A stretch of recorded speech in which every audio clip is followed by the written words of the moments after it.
ভারতের শিল্পপতি অনিল আম্বানির বিরুদ্ধে বড় ধরনের আর্থিক জালিয়াতির অভিযোগে মাঠে নেমেছে ইডি বা এনফোর্সমেন্ট ডিরেক্টরেট।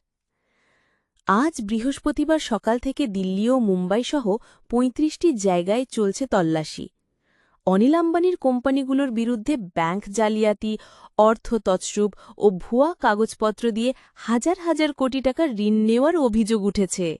রাষ্ট্রায়ত্ত এসবিআই সরাসরি তাকে প্রতারক বলে অভিহিত করেছে এবং সিবিআইয়ের কাছেও অভিযোগ করার প্রক্রিয়ায় রয়েছে।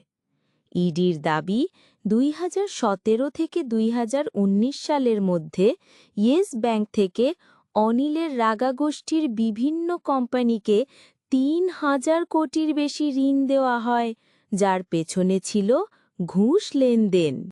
অনেক ভুয়া ও শেল কোম্পানির মাধ্যমেই প্রতারণা চালানো হয় এবং ব্যাংক কর্মকর্তারাও এতে জড়িত ছিলেন। তদন্তে সহযোগিতা করছে সেবি, NHB, এনএফআরএ O bank of Baroda.